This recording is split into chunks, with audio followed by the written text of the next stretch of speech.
So, Christina, it's a pleasure to have you here.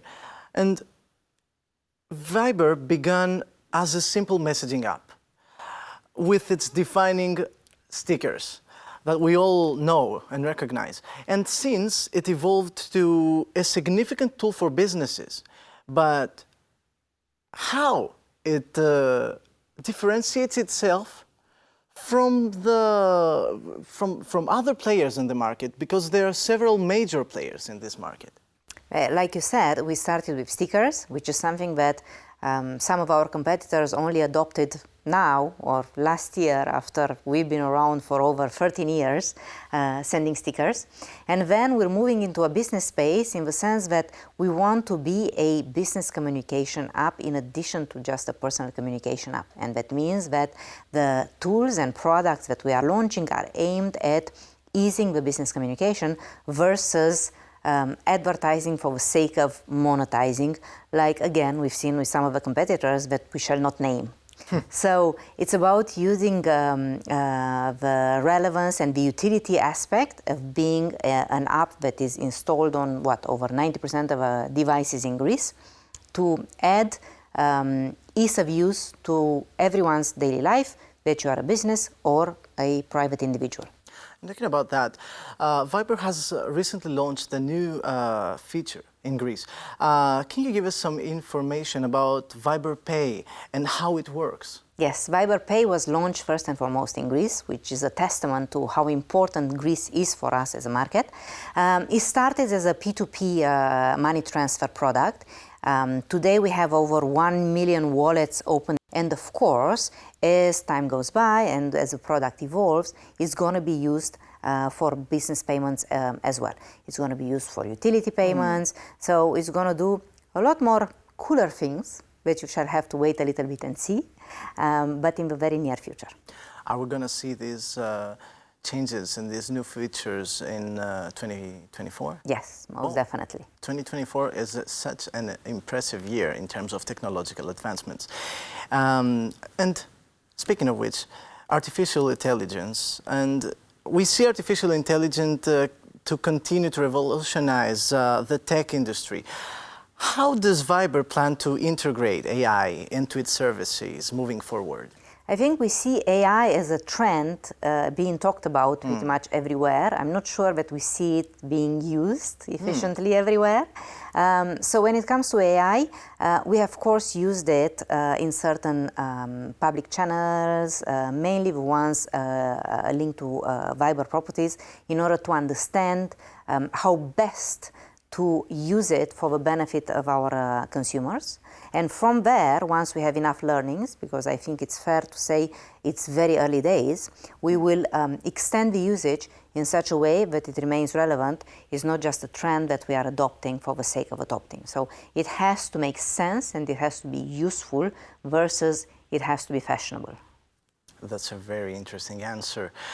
And talking about the future, we think that future is one in which consumers will be able to find everything and to do multiple stuff and to handle all their business in a single app. Can you tell us, do you believe the same in Viber, and what steps Viber is taking to expand in the ever-changing field of technology?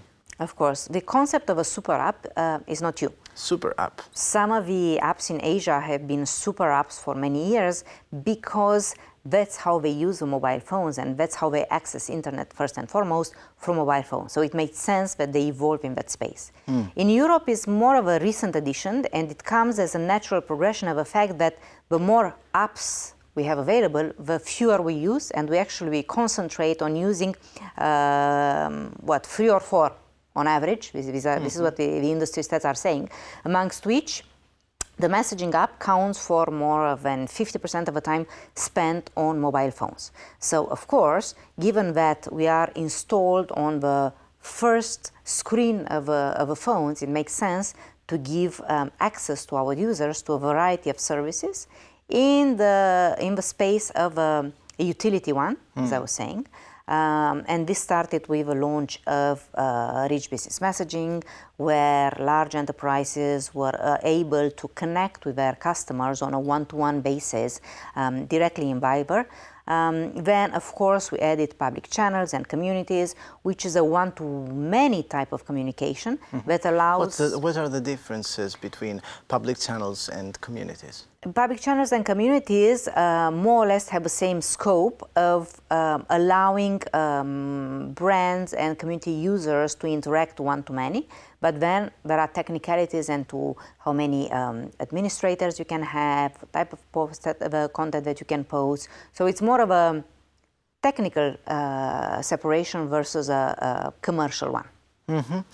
And for those of us who are wondering, can you give us an idea of what the future of online messaging apps looks like? I cannot speak for all the messaging apps. I can speak for one messaging app, and that is But Viber. you see the trends. Like I was saying, we're moving very much into the business communication space. You're seeing Viber Pay coming in. You're seeing we have a product aimed at businesses that are using lots of call centers.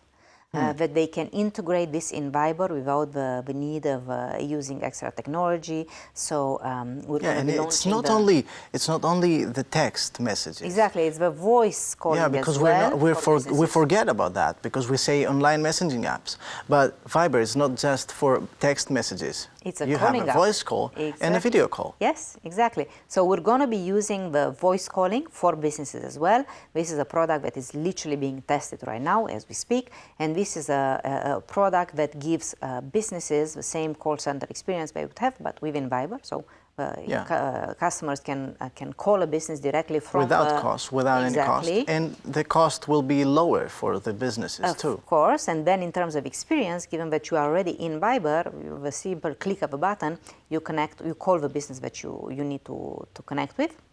After that, we're making improvements when it comes to the encryption and the security of the messages. This is especially relevant for the financial players and the financial partners that we work with. Yeah, you work with almost every single bank in Greece. Indeed. So Greece was one of the markets with very early adopters when it comes to financial services coming onto Viber, and we want to make sure that the products that they specifically benefit from has all the extra encryption and security that is required not only by the legislation, but of course by the usage or the increased usage of Viber. Christina, thank you so much for this interview. Thank you so much.